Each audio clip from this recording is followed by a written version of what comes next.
Hello, everyone. Welcome to Crushing Doubt. I'm here as always with Julie Conrad. Julie, how are you doing? I'm great. How are you? I'm doing well. I'm recovering. As you know, Mm-hmm. I had a hernia surgery about 12 days ago, I think. 12 days ago.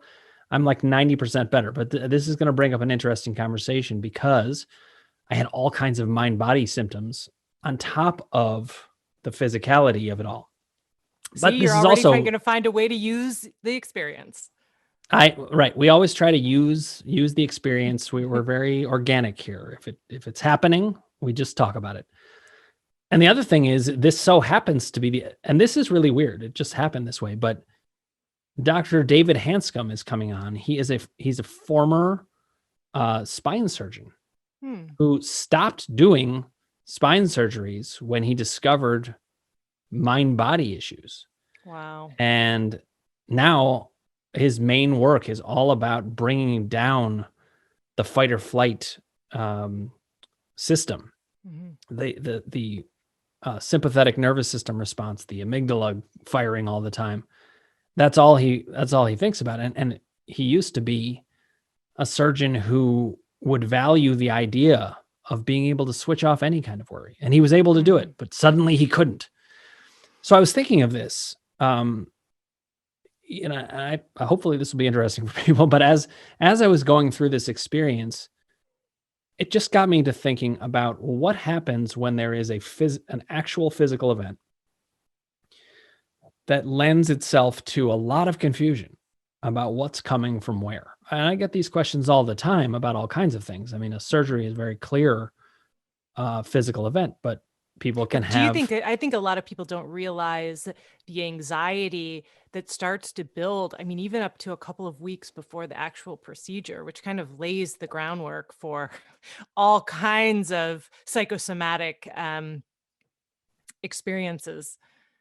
Well, I certainly think so. There's at least a great portion of the population that has overlap with, I guess, me and you from what you're saying, where we would have a lot. I was very consciously aware of anxiety about it, and I was anxious about particular things. And when you're aware of the symptoms, I find they're less likely to manifest in the body. Whereas somebody who's not very aware of their feelings about it and their anxiety, they might find, oh, it's so weird, I had a panic attack. And then you talk to them and they're like, oh, I'm having surgery in 5 days. It's not a big deal. But those things are things that you and I would link up immediately. So right. It really is true that, I mean, if I'm thinking about a surgery process, which is the unique thing about a surgery process is that it's like a planned injury in a way. Yeah, exactly. That's a really good way to put it. It's so strange. I mean, obviously we have to do certain things at certain times, but you go in feeling better than when you come out. Unlike an accident where, let's say, you get into a car accident or you're playing in a sporting event and you collide with somebody. These are real physical events, and they can lead to. I should avoid saying that, because when I say real physical events, it makes it sound like the other stuff is not real. Let's remember, all physical things are real, and anything that's happening in your body that you feel is real physically. It's all happening. But purely physical events, I guess is a better way of putting it. It's funny that even I had to catch myself with that. But with surgery, you've got the anticipation of the event. You've got whatever happens while you're going through it. Then you've got after, and I found that there are many iterations afterwards of what comes. And I was really reflecting on this and thinking about our viewers, because as I was going through it, I have all of this knowledge about this. So do you, in a different vantage point. So I felt very well equipped to deal with this. I didn't get worried about having mind-body symptoms, but I had a ton of them. Have you experienced that anxiety of the anxiety? Like, that's what I tend to come into contact with now more than before. It's like there was the anxiety and the fear of realizing, oh, that's anxiety. And then there's the, oh my gosh, I remember the anxiety. Am I going to have the anxiety again? And then we almost manifest that exact same situation or even Right. worse. Right. You're like, I'm going to have a panic attack. Oh my Like, God. oh my God, we can make ourselves And it's have true. that literally. I mean, that's, people build Well, that up. yeah, It's like no, going on a it's roller true. coaster. You're, you know, Well, isn't that kind of what a panic attack is? Because it's like at a certain, I mean, the first panic attack may not be, but characteristic of a panic attack is the dread of the attack. yeah. And I think it relates to the fact that we remember that physical experience. Mhm. It's interesting because what we remember in our bodies is incredible. I was going to say it's incredibly visceral. Thank you, Dr. Dan. Let's open a dictionary and read what visceral means. But the basic gist is that we feel it so deeply, Mhm. what happens in the body. And it was weird so you asked if I had the anxiety of the anxiety. Oh, absolutely. I mean, I would say the vast majority of my anxiety in my life was anxiety about anxiety. Mhm. But say more what you were thinking about it, though. Well, I'm thinking of it in the terms of, thinking about the actual physical manifestations that anxiety brought up. So, you know, from muscle tension to digestive upset to sleeplessness or insomnia, whatever you is particular to you when you experience anxiety, of those things coming back. You know what I love about what you're saying is that actually you are making even less of a distinction between anxiety and bodily symptoms than I might. Because when I ask you about, okay, what do you mean by that?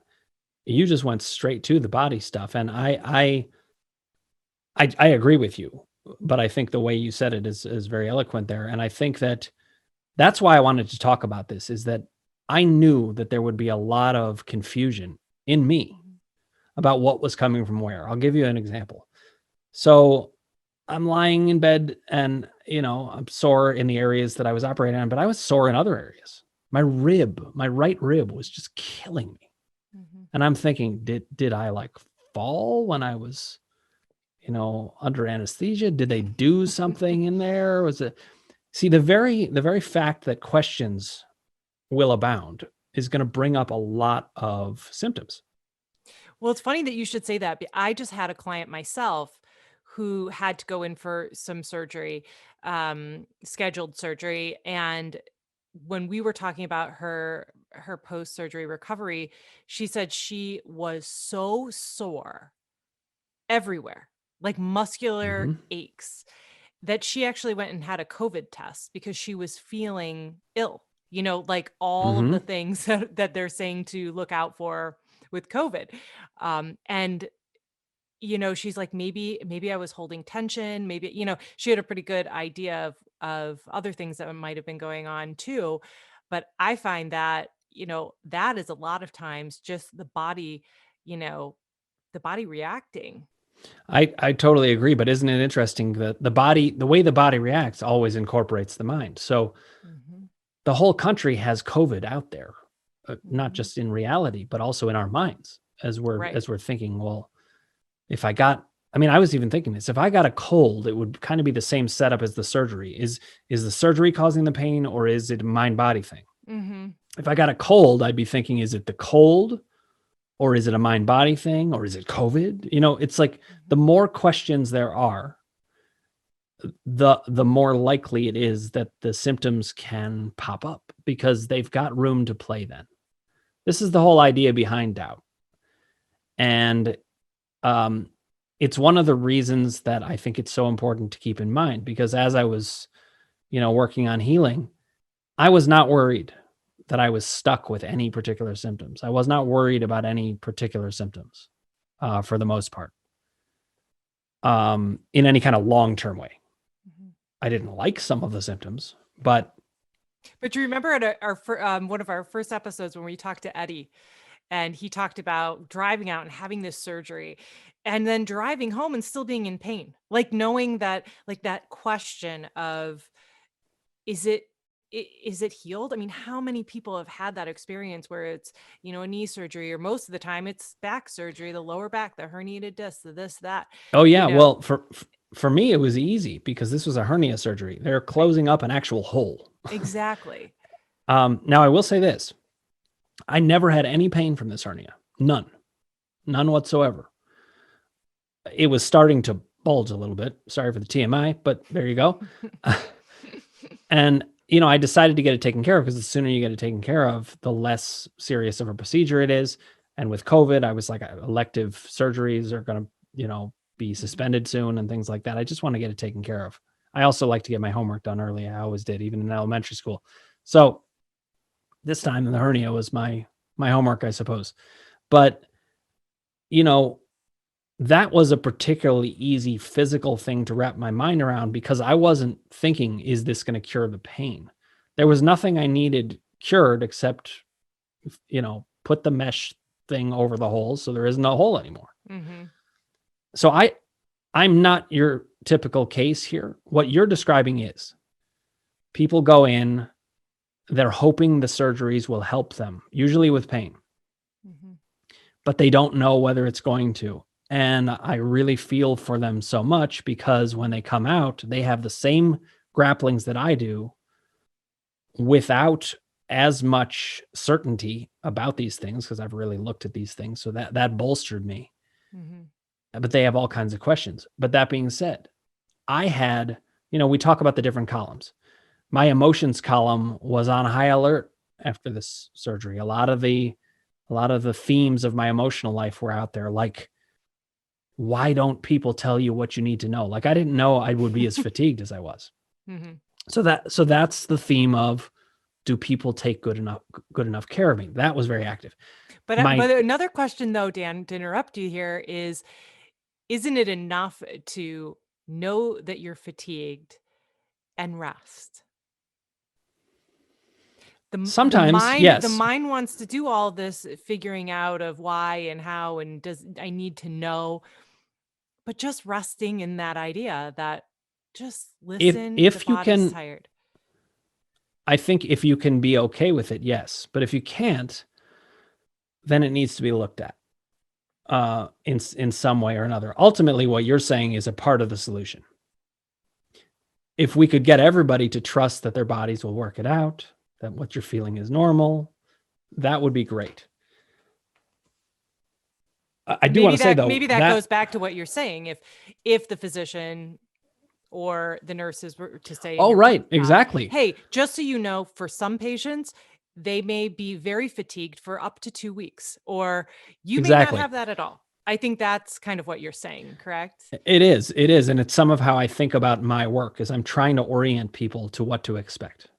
So I knew what to expect in me. I knew that my emotions column was going to be higher on high alert. I knew that my doubt column, even though I'm an expert in these things and especially think about doubt, that it was going to naturally bring up doubt. I knew that symptoms were going to go up. I knew my sense of power was going to go down. So I was ready for it.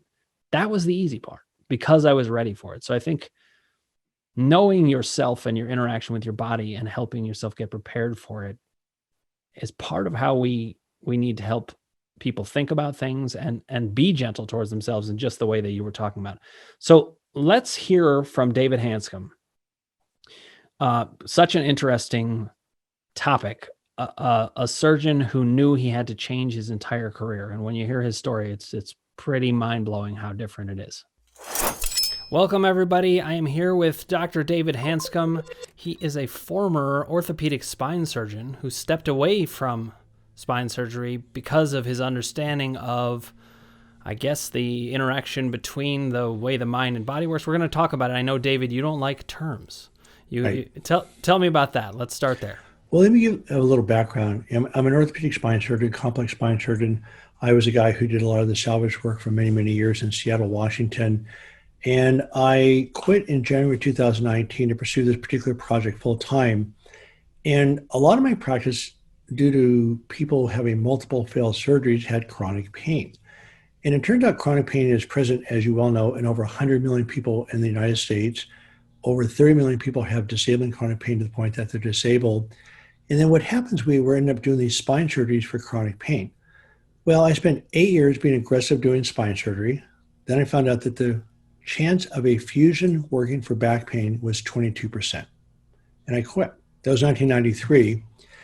In the meantime, I dove into this abyss of chronic pain myself for 15 solid years, and I didn't know what got me into it.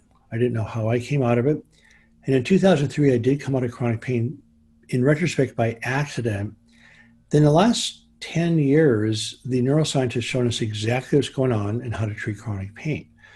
So we're having so much success watching people get better with chronic pain, understanding the basic problem. And I was watching so many people having spine surgery that didn't work. I finally just quit to do this full time. It's a compelling story, and I think about it a lot with people who discover this kind of work. And of course, when I say this kind of work, it's actually very varied. You and I know that. When you talk to anybody in the chronic pain community, there's all kinds of different takes on it.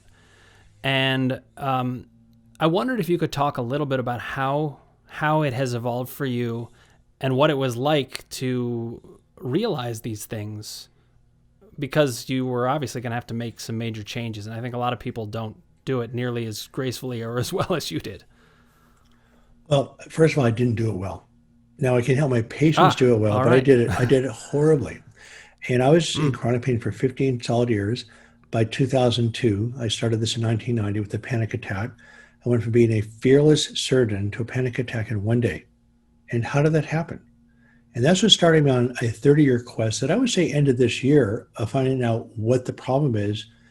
And what happened, it turns out that a panic attack is simply a dysregulated autonomic nervous system. In other words, I had this sympathetic rush where my heart started to race, I began to sweat, I almost passed out. That's a panic attack. Well, of course, you get incredibly anxious. So I thought anxiety was the problem. I didn't realize anxiety was a reaction to stress, not the cause. So the panic attack, this anxiety reaction that we now would call maybe a cytokine storm or a dysregulated autonomic nervous system, are physical symptoms in response to a threat, which is the essence of chronic pain. So I went from this, so my problem, what got me in trouble is I was a fearless surgeon. I was incredibly skilled at suppressing stress and emotions and everything. My nickname in high school was called the Brick, which of course I thought was a compliment, right? So in retrospect, not a compliment, particularly talking to psychologists now, I realize it clearly was not a compliment. But you and I talked about before that to be a spine surgeon, first I keep trying to remind my wife that normal people really don't become spine surgeons. It's not that rational way to make a living. It's ridiculously stressful.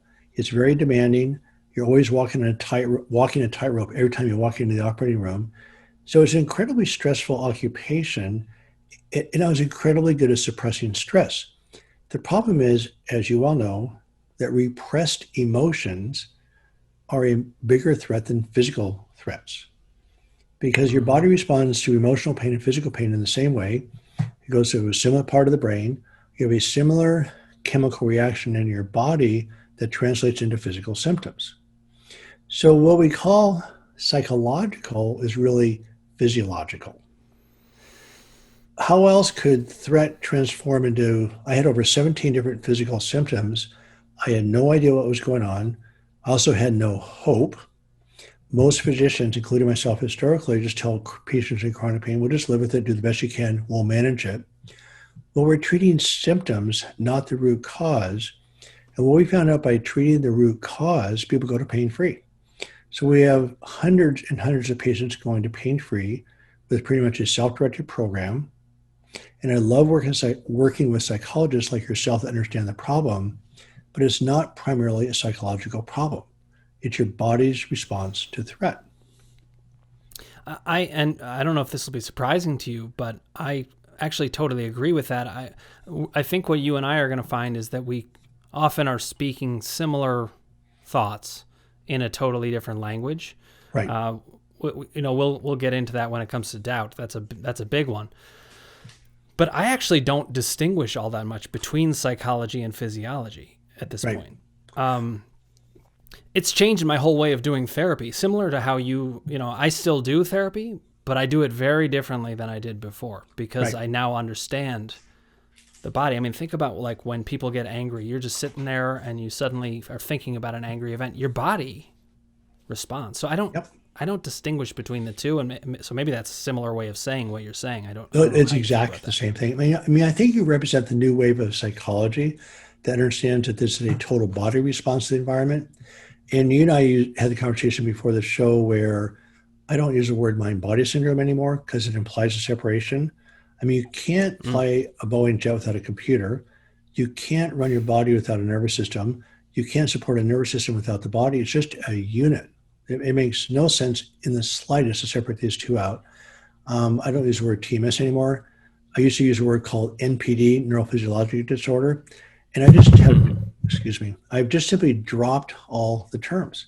I simply explain to patients and people and colleagues and friends that, look, with a threat, your body's going to respond in a way to survive.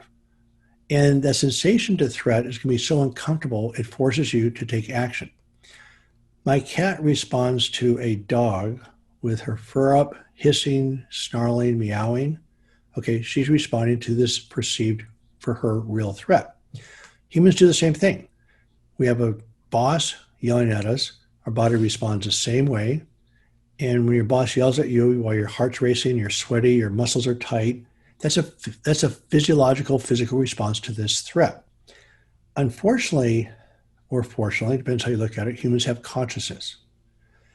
Consciousness creates that same threat response that a physical threat does, but we can't escape our thoughts. Every human being is subjected to a certain amount of unpleasant thoughts, and what we do is we repress them. Well, it turns out that repressed thoughts are more of a problem than thoughts that you think. And then we also don't like feeling emotional pain because it hurts. Well, guess what? It's not just a philosophical saying, it actually hurts. It creates the same unpleasant response that a physical threat does. So I was just such a master of repressing emotions that it was age 37 years old. At age 37 years old, I went from literally no anxiety to a panic attack in one day. And I could not put that back into the bottle for another 15 years. So that's why I don't use the terms so much anymore. Well, and you had mentioned that when you use terms, you give a target to attack, and suddenly you're not, in unity with the person that you're working with. And I think the same is true with separation of mind and body. I mean, when I go through my day, virtually any symptom I have at all, I'm usually thinking, what's going on for me? I'm not thinking what's going on for my elbow, what's going on for my leg, what's going on for my back. I'm thinking what's going on for me. There really is a holistic approach that I use for me. And that does speak to the fact that, I might call it mind-body, but for me, that term, actually sometimes it's said mind-body like as one word. To me, that's helpful. But your point is well taken. Sometimes, why use the terms? And I work with science and logic.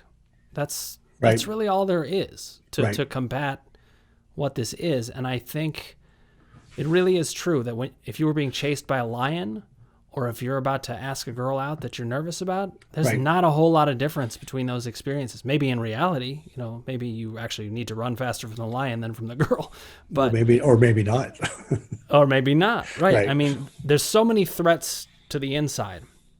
From a psychological standpoint, I know those threats well. What I understand now is it manifests in the body.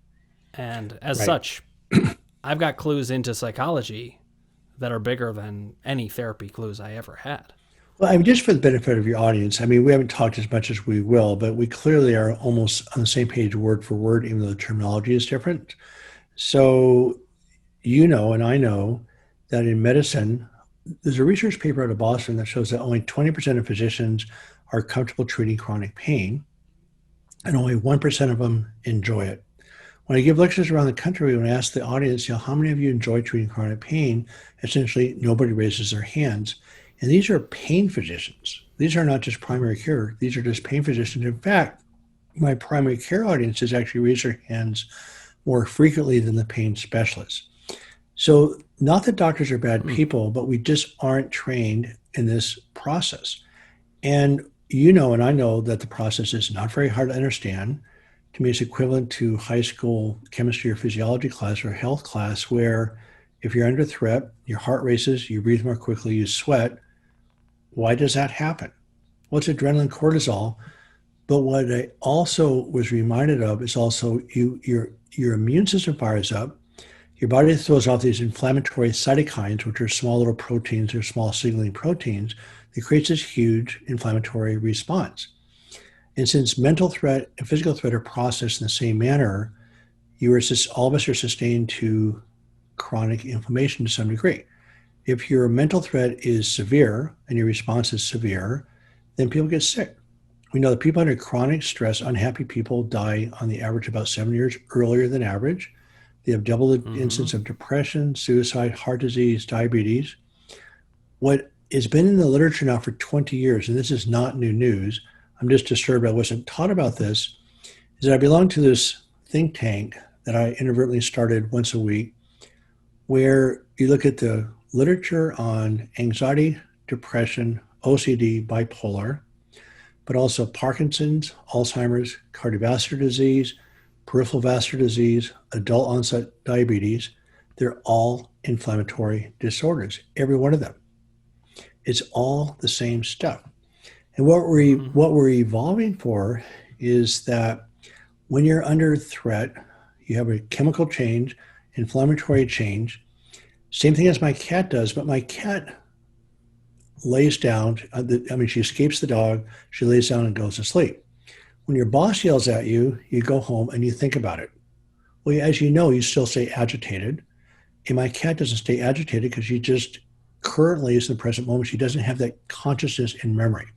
Now, if she sees the same dog again, of course, she's going to respond.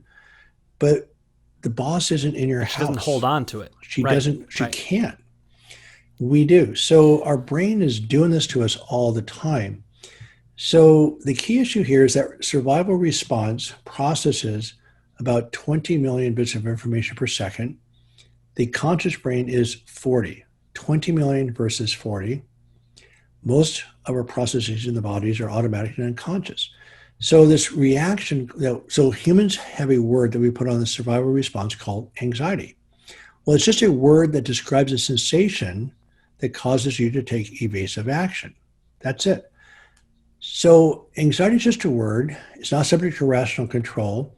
The rhetorical question I'll ask my patients, I say, look, anxiety represents a sensation from this elevated threat response. How do you decrease anxiety? Well, they tell about all sorts of techniques, but the answer I'm looking for is simply lower the stress response. Lower the stress chemicals, lower the inflammation, that sensation will drop. And what I'm excited about is that as you drop that survival response, people's sense of well-being goes up, their creativity goes up, and their pain goes away. And the pain really goes away because under inflammation is that you double your nerve conduction. That inflammation attacks the nerves, you've doubled the nerve conduction, so you feel the pain. As you calm down, the nerve conduction slows way down and the pain goes away. People really do go to pain-free. This is fascinating though, because as I hear you talk about it, it's like we have synced up our languages, and I'm hearing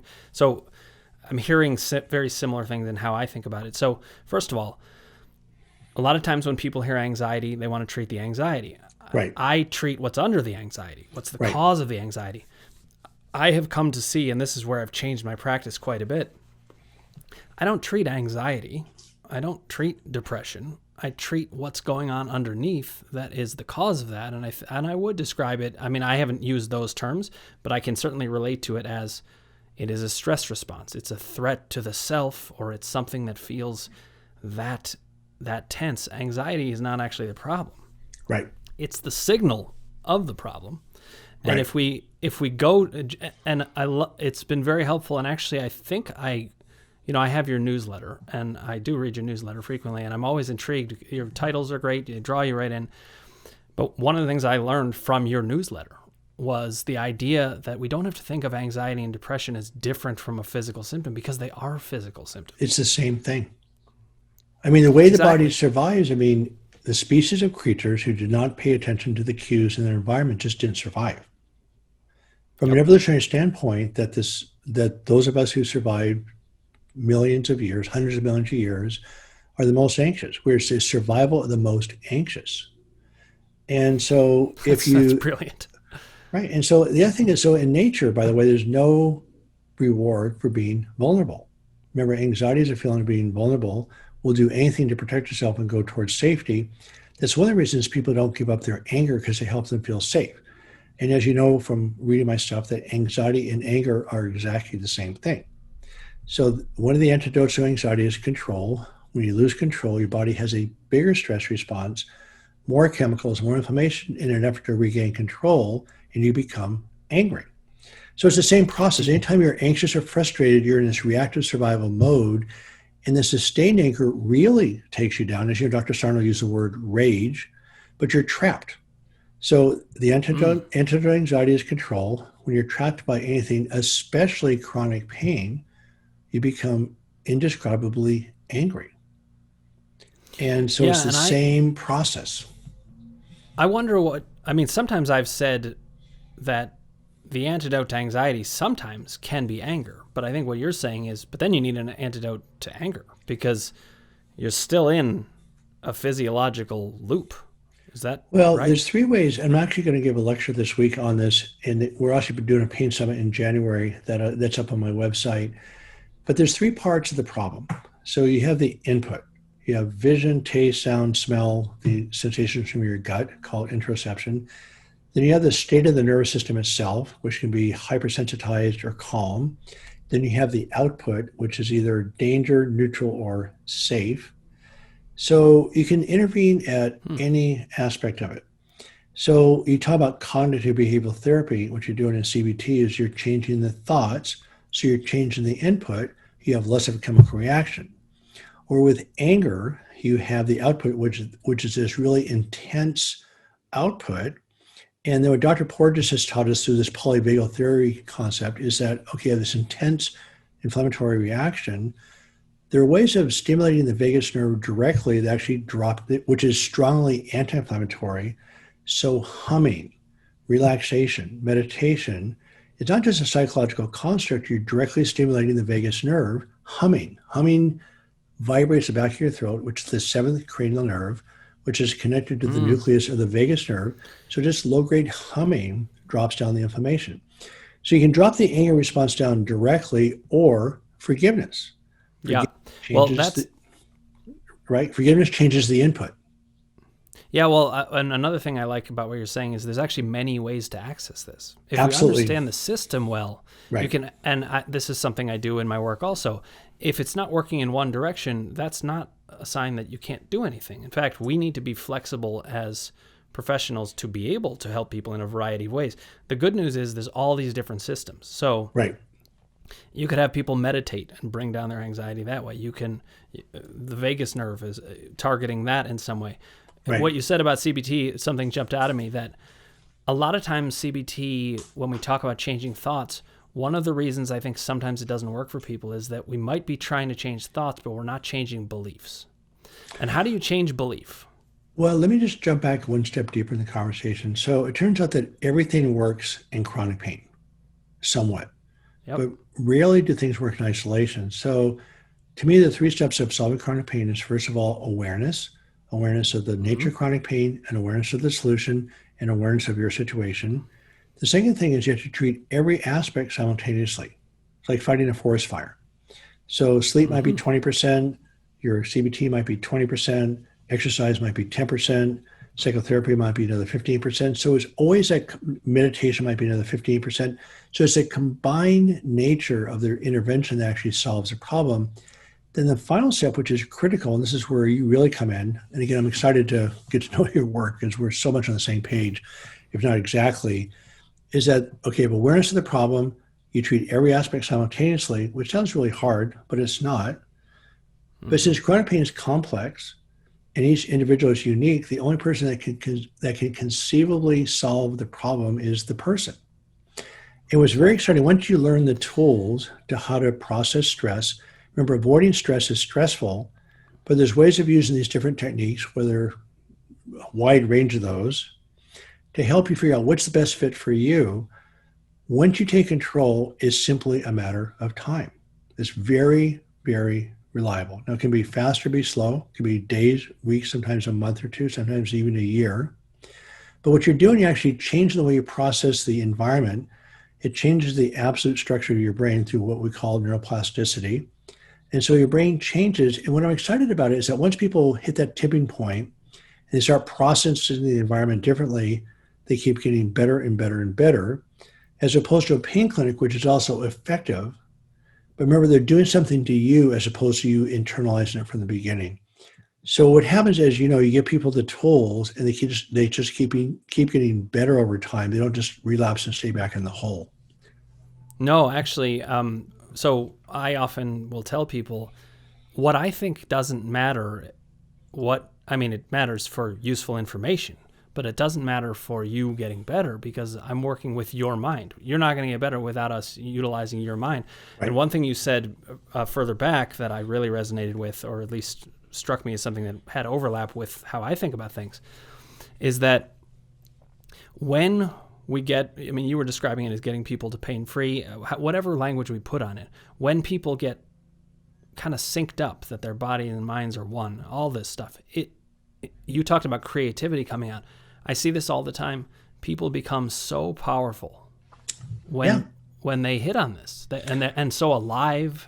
Like the happiness that comes from it is really incredible, and the creativity. Well, first of all, they're in a pretty deep hole. They've estimated that the impact of chronic pain on a person's life is the same as that of terminal cancer.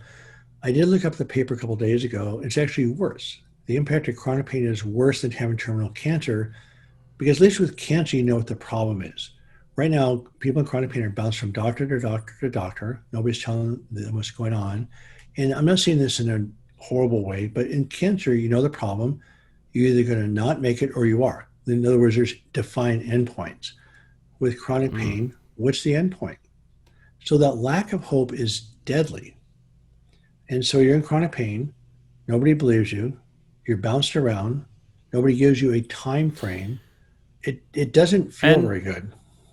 There's also the stress that I think society brings to chronic pain sufferers. You mentioned these doctors who all don't want to work with these people because they don't understand them. They just find them to be kind of insufferable, can't help you, just go somewhere else. Right. And that's stressful in a way that it actually reminds me of, I've thought about this in terms of, people talk about racism a lot in society today, but when I think about it from a physiological standpoint, I think that's pretty important. The stress of being a chronic pain sufferer, the stress of being African American in the United States, it changes your physiology. I mean, and there's many ways to be stressed. Unfortunately, there's many of them. I was going to write a paper. Our work group came up with a solution for the COVID pandemic. And so we have it's the same approach for COVID as it is for chronic pain. It's a multi-pronged approach. We systematically cover the bases, then you reinforce body's defenses, then as a last step, you bring in the big guns. But it's based on the autonomic nervous system. It's based on the cytokines inflammatory response. And it's also based on inducing cues of safety to help the body's own anti-inflammatory reaction. And so we've been rather frustrated. We actually published a paper, and basically it's an integrated approach to the COVID pandemic. And we feel that has an extremely high chance of actually dropping mortality down dramatically. But we're not getting people to listen to it very much. So it's about inflammation. And of course, with COVID and cytokines, it's about inflammation. And so by addressing inflammation at multiple points, you can solve COVID. You can also solve chronic pain. It's the same set of concepts. That's fascinating, because I've sometimes wondered if people who are more afraid are more prone to COVID becoming more serious. Now, when I say that, I don't want to blame the victim. But what I'm saying is, if you're afraid, your whole autonomic nervous system is out of whack. Right. So we found out why Black African-American males are probably dying faster is for two reasons. One of them is they're under threat.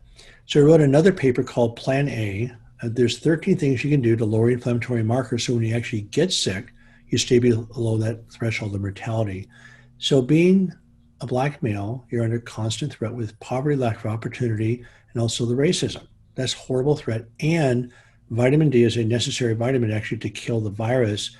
Vitamin D deficiency is the highest vitamin deficiency in the world for all races, but especially in Black people in America, because in Africa, you had lots of sunlight, and in America, we're inside a lot. So even people with light skin have trouble with vitamin D deficiency. But if you have dark skin, either Latino or Black, while you're competing with the melanin to convert vitamin D to an active form. So the lack of vitamin D and the societal threat is a major problem. And you're exactly right. You start out with high inflammatory levels of cytokines. And we're not sure it's even a cytokine storm as much as the natural, if you start at the higher level, as you have the natural cytokine rise, it can cross over the threshold. And that's what kills people is the inflammation. It's not the virus. Completely fascinating. And it shows how we can go in so many different directions with this. That's one of the parts that's so exciting about it. So I want to switch gears for a sec, though, because before this interview, we discovered something pretty interesting. My podcast is called Crushing Doubt. Right. And I often do have to explain to people that does not mean have no doubt. But you were saying interesting. I talk about embracing doubt. Now I think of you as a surgeon when you were, the brick, and you. Right. Well, I guess that was in high school. But no, it lasted through my first marriage. It was not a good. It was not a great term. Trust me. So I hear you. So, but it occurs to me that to be a surgeon, it's helpful to not have doubt. It's helpful to shut of those things out. I'm helpful I just mean in a doing the surgery sort of way. Nope. All right, tell me. I agree with you. That's what I thought too. That's why it's such an incredibly tough personality. But no, what we found out in 2006, I started working with my golf instructor, who is an athletic performance coach, who is teaching athletic performance principles to business people. But what we find out when you suppress, so what you want out of your surgeon is consistency of performance, right? So what we found out, I'll shortcut it a little bit. Say we basically ended up doing mindfulness-based surgery, which means we were connected to every move by vision and feel. The formula was performance equals skill minus interference. So there's a certain skill level we bring to the operating room, but what you want is consistency of performance. So interferences are anxiety, frustration, being complacent, being distracted, or being rushed. And so the key issue is become aware of the interferences, then process it. So let's say I'm really anxious. Let's say I'm really upset about my scrub tech talking or distracting me. So normally I would just go focus, focus, focus. Remember my body's already tight. It's a survival response. It's not subject to rational control. So as I'm going to focus, focus, focus, I'm actually not connected to the move. So you talk about crush doubt, but you have to understand what doubt is there before you crush it. Exactly. So becoming aware that I was anxious or frustrated, I'll take a deep breath, just drop my shoulders, and I would just go to feel.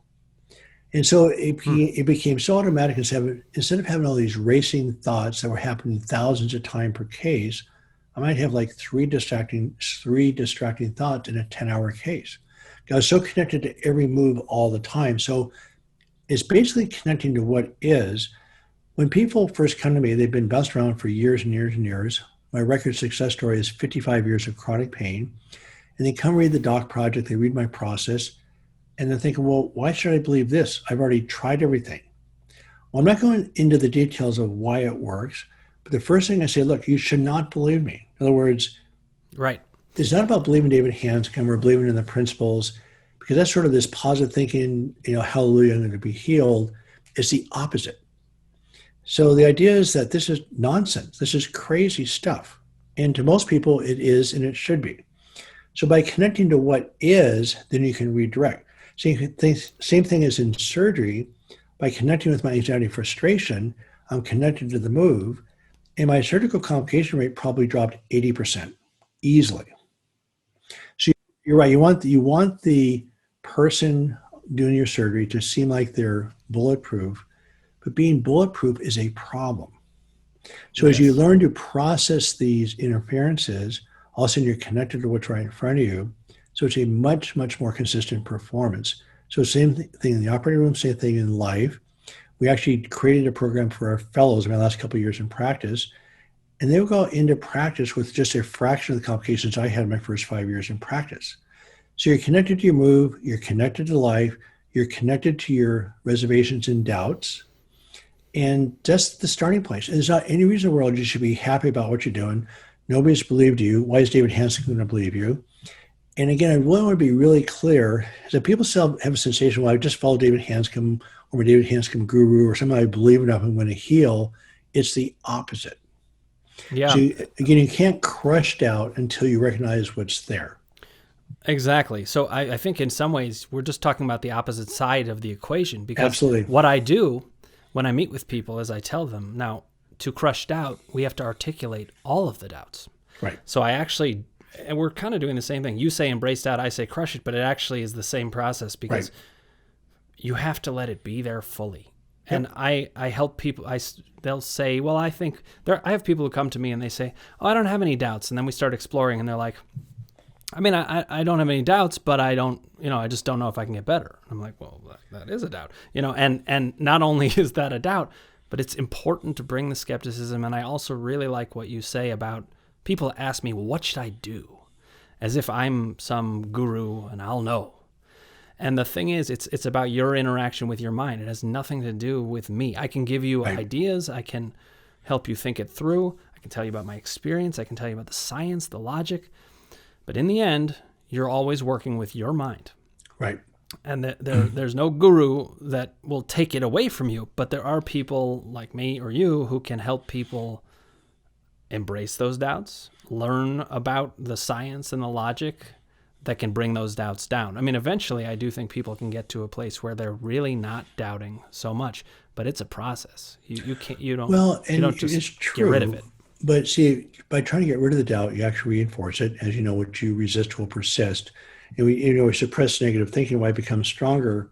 But the essence of the solution is understanding the threats, acknowledging those, and then shifting directions. And what you're doing is stimulating the brain to change structure. We call it neuroplasticity.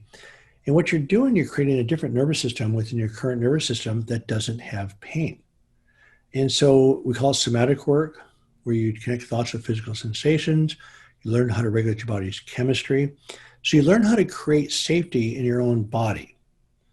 And so, again, it's from threat to safety. The essence of the problem is sustained threat. And once you have the tools to regulate your own body's neurochemistry, it's game on. It's just a matter of time. And you always will fail, quote, fail. You'll have ups and downs.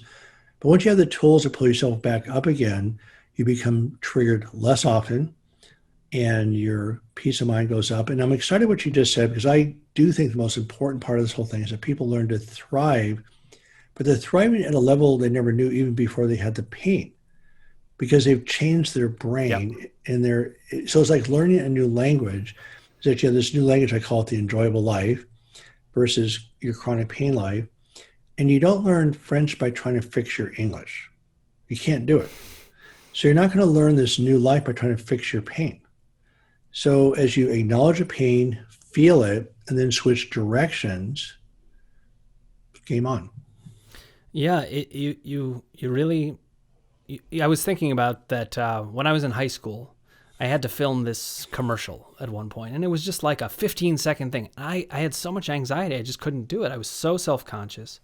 And the person who that was versus the person who is past the pain and doing a podcast, I wouldn't be doing this podcast without that pain, not just because of the knowledge that I have, but because of the transformation in me. And some of that was, I was always looking to other people to be the experts. And so doubt is a word that can mean many things to different people. And that's part of what would need to be explored when I do talk about doubt.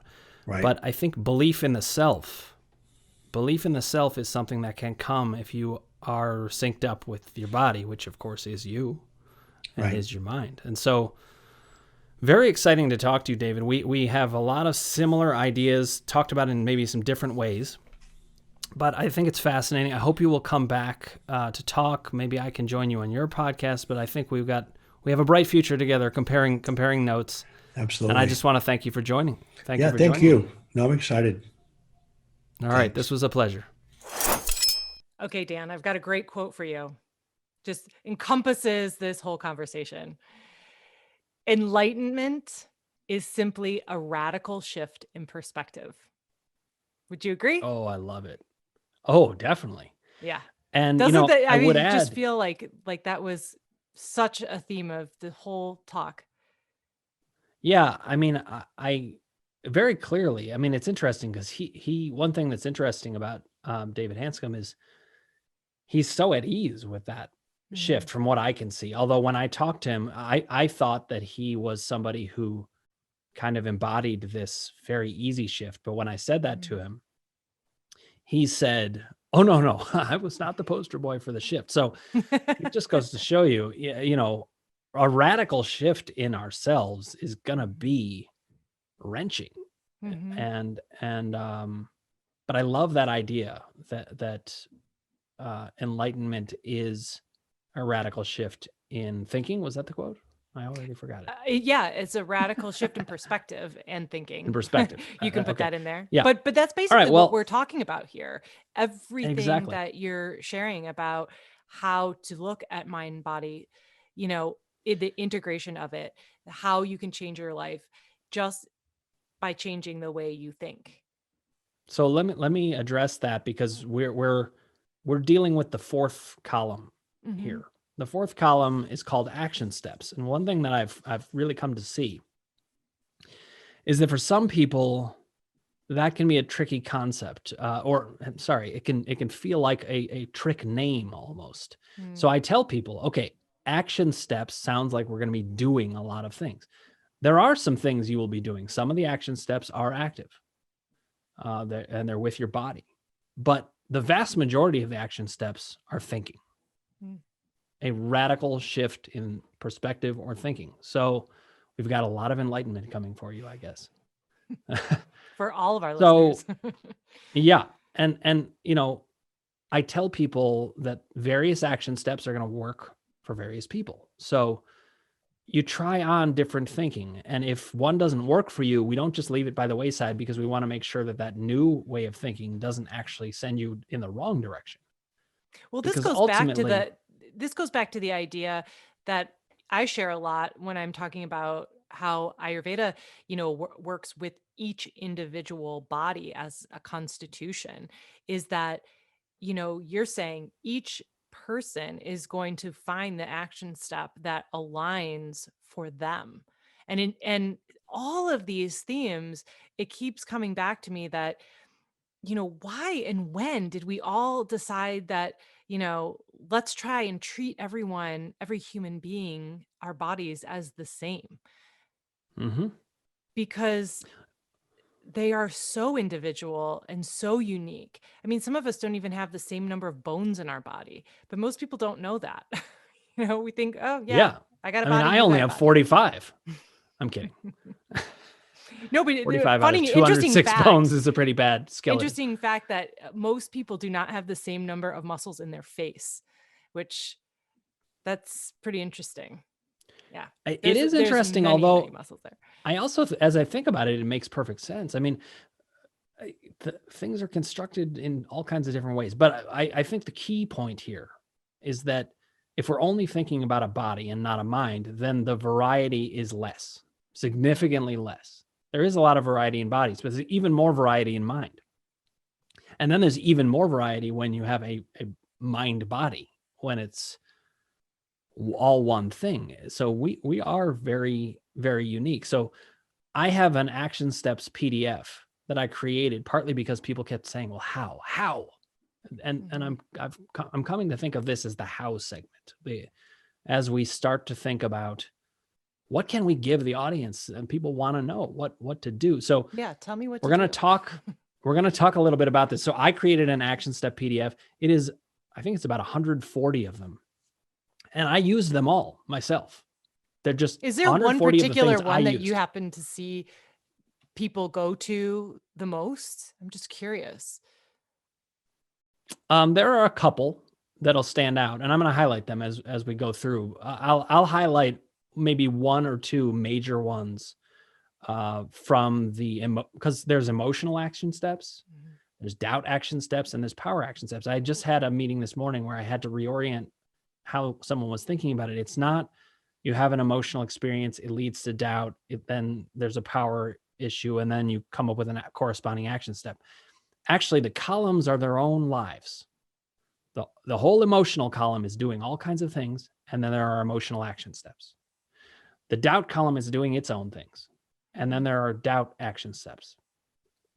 The power column is doing its own thing, and then there are power action steps. Now, Can the columns affect each other? We've talked about how they really do. Mhm. There's a lot of interaction between the two. But when we're talking about action steps, we are targeting, generally speaking, something that is going on in one of those columns. So I have rules of thumb for how you can know what kind of action step do you need. We talked about this when we talked about the emotions column, that the emotions column is the major themes of your life, the major buckets to look for when you have new symptoms or an uptick in old symptoms. That's the usual time when the emotions column is most active. So how would you work with me on that? Like, say I came in and we were talking through these things and we get to this step. Like, how do you begin that conversation? Okay, well, as we talked about when we did the emotions column, we talked about how to articulate these emotional themes. But you're saying, how do I work with somebody in an action step sort of way, I think. Is that right? Yeah, like if this was something that I was going to do, how do you approach it? How would I approach it? Especially if I took that maybe right from the PDF. I mean, So, I mean, here's a good example. This is one that came up in my own life. I went for a walk with my wife. We were talking about some things, some really interesting, surprising things came out. Well, you'll have to email me if you want to know the details of that. But the basic gist was, I then went home and I was so tired. I was so tired. And I went to sleep and I slept for like 2.5 hours. And this was at 6 p.m. That's not normal for me to take a nap of that length at that time. Cat naps are one thing. And when I woke up, I wasn't feeling very good. And my wife reminded me we had talked about this kind of intense experience. And instantly that fatigue went away and the bad feeling went away. And I was like, that's it. Okay. So listen, I don't want to say that's the way the emotions column always works. So don't get alarmed if your symptoms don't go away right away. But a lot of times awareness is enough. I had lost the awareness of that as a bothersome topic. It was something related to something my mom said. Mom, we can talk about it later.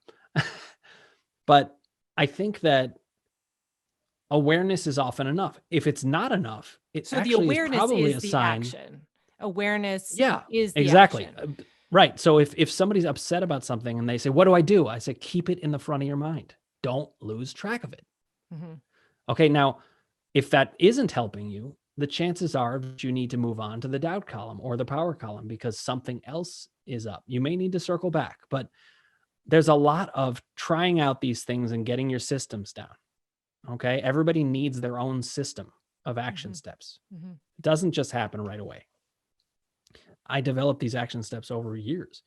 So when we get to the doubt column, the rule of thumb there is we're talking more about chronic pain when questions, doubts, confusion, fear pops up, and there are the 3 different levels of doubt.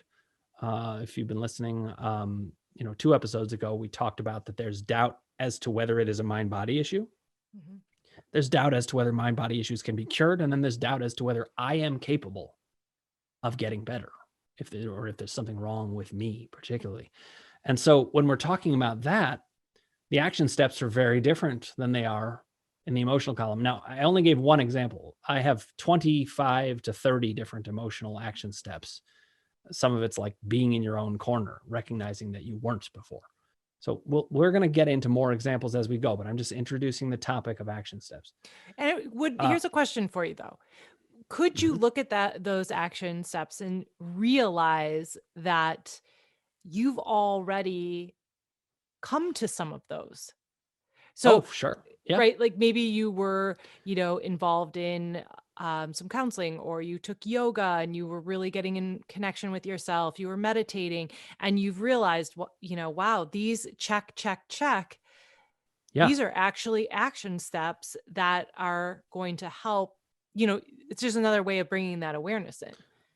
Absolutely. And in fact, if they were helping you before, but you see they're in the action steps, it helps to validate what Right. you Just were kind of already puts a doing. stamp on that. So a lot of people come to me, they've already been doing a good job with some things. I Mhm. can fill it out even further. But Mhm. with the action steps for doubt, we're mostly talking about getting things resolved, questions resolved, concerns resolved, fears allayed, and we use science and logic that you will believe. So I could tell you one fact, and for some people they're like, that's not important to me. I want to know about this. So Mhm. that's the Eric Sherman conversation. Mhm. What do you want to know? And a lot of times they're like, I don't know, but I can help them articulate that, because everybody has very articulatable questions. So the doubt column's very different. So when people say, well, what do I do with my doubts? I say, you need to get them answered. Mhm. You know, a lot of times it's just, you email me and say, can this kind of thing be TMS? I hate to sound like a broken record. And of course you go to a doctor if you're not sure, but generally speaking, it often is a mind body thing.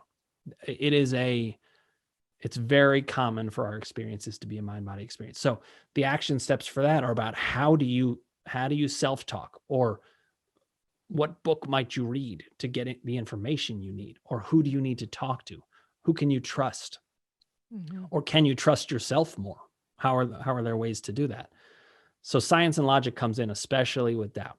Now, the action steps for power is by far the most confusing column. It's the one that I have to explain in different ways.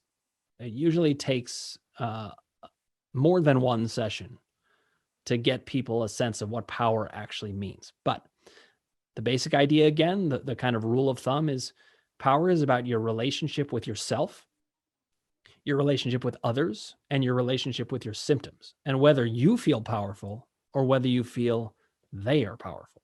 So in your relationship with yourself, you could feel that you're not powerful and neither are you in your interaction. Or you could Have feel you kind ever of, seen someone who really, that power is their area, but they yep. just don't believe it? Oh, Like they're like, absolutely. In fact, that's a very common thing, because people who are having a power issue never believe that they even could be powerful, let alone that that's the issue. but what I'm saying, what if they really do feel they already are? They just don't believe that is what would be standing in the way of their pain, even though you can see that it's Oh, I see. Got it. clearly the situation. Well, there's various ways to deal with that, but I give people time. Time is on my side in this, because Mhm. if people are given enough time with these topics, and it doesn't even have to be that much, they come around to it. I've worked with people before where, they said, oh, no, I don't think that's the issue, and then three sessions in, they think, yeah, that's the issue. Mhm. Right, you kind I'm of have not to going to plant try that to seed and And I'm not let trying to them sit in convince it. them either. I'm just having a discussion. It's an open and honest discussion. Mhm. And I will sometimes say, well, listen, I think that it is, but you don't. So it doesn't matter what I think. Let's keep discussing. And Mhm. then we keep discussing. And then they say, oh, wait, actually, I don't feel powerful in these kinds of situations. Is that what you mean? And I'm like, yes. Mhm. So that's the other thing. A lot of times people don't know the meaning of power. It's a word that sometimes people want to choose other words. We've talked about this. Well, I've seen too that people want to know that they're doing it right. Like Yep. there's these rules, and we have, I mean, you and I have to, we kind of have a map that we follow to that we know works. But I've found in my own work is that, people want to know, hey, am I doing it right? If I Yes. choose this, does that mean that I just ruin the whole thing? No. You know, just knowing that you have some freedom, that everything isn't black and white. There's so much gray. And then you might find a different space that works for you. Let me ask this though, in terms of whether this makes sense to you. What I would often say to somebody like that is, okay, now look, I know why you want to know how to do it right, but do you recognize that you are giving away power to me? You're saying to me, Interesting. Yeah. how do I do it right, guru? And No, I have a that's lot of great totally information. right. Yeah. I have a lot of great information, but I never want my information to overwhelm the person out there becoming powerful. Part of the goal of the treatment is for them to become powerful. I had somebody ask me this question, actually. Isn't going to a mind-body practitioner kind of giving away my power? And I said, it could be. And a lot of times it is. But I will say one advantage of coming to me is one of my goals is absolutely, you are not allowed to give me your power. No, no, no, no, no, no, because that is 1/3 of the solution, sometimes even more. Well, and Does it make sense to you? yeah, it does. And I think a lot of us have to understand that there's an unconditioning process. I mean, just being alive today, we've all grown up with certain conditioning that has us thinking these ways that I have to, in school, you got to follow the rules in college, in your first job, we have to follow certain rules. And it's uncomfortable sometimes to not follow every single rule, especially, we talked about the goodists and the people that are really, they're rule followers. There's a whole other side that's, Oh yeah, like to listen, play it if a you little differently, but for those that are really particular about doing everything correctly, one of the things I thought you were going to say is that there's a lot behind that in and of itself. Oh, there is. And actually, if you talk to a Buddhist about their Buddhist tendencies, they get worried that now they're not doing it right and they have to stop being a Buddhist. That is also not true.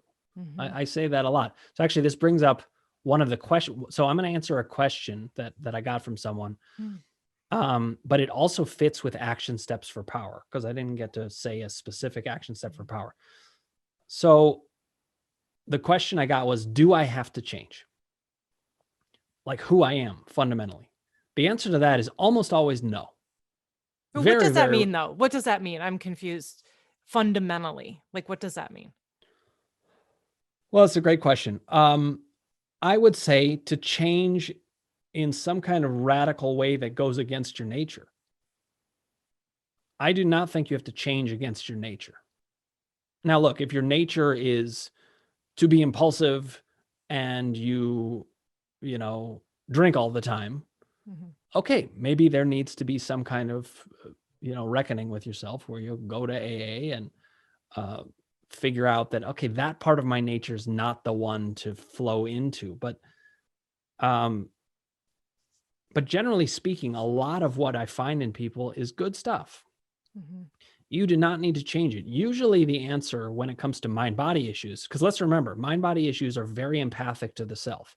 They're usually not self-destructive at all. Right. It's more of a being open, an openness to Right. learning about the self. Yeah. So if anything, you need to become even more like you are. You need to become more comfortable with who you are and say, I'm going to get behind myself. I'm going to be in my own corner. The phrase that I often use is to be fiercely in your own corner. Mm. That's a power action step.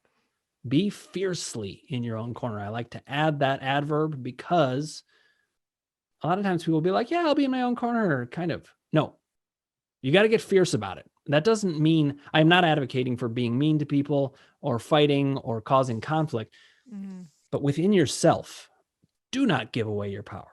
Mhm. Fight for your power. A lot of times it's a fight between you and yourself. It doesn't even have to do with other people or how And you are I interacting think with there's them. something about becoming comfortable with that, not giving it away, right? Not giving away your feelings of being powerful that, a lot of times I think is very uncomfortable, especially if you've been doing Mhm. it your whole life. And that I hope people understand takes time, takes a lot of time sometimes, to really be able to try it out, maybe feel like you completely failed, try it again, and till it becomes more natural. And it will, because as you're saying, you're trying to get back to yourself. It's all kind of a journey back in. So it's there. It just takes a little bit of time to earn your own trust so that again you can be powerful. Yep. And look, a lot of times in this work, we have very dichotomous thinking that can go on that are both important. So Action steps could include be gentle on yourself, give yourself time. That is an action step that could be useful. And another action step is challenge the idea that this is going to take forever.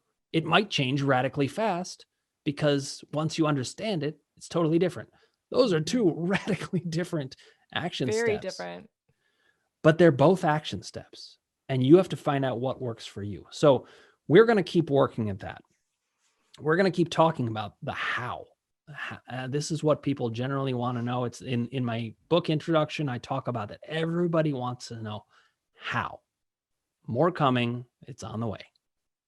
Thank you for watching. Please click subscribe, hit like, and ring the bell for notifications on YouTube. Sign up for our newsletter on crushingdoubt.org for information on new episodes or to sign up for my live seminars. You can find us on all social media platforms at Crushing Doubt. For questions you'd like answered, please email info@crushingdoubt.org. To keep our podcast going, please consider a donation on Venmo at Crushing Doubt. I am here to help you resolve your doubts on your journey and find powerful, peaceful, and happy living.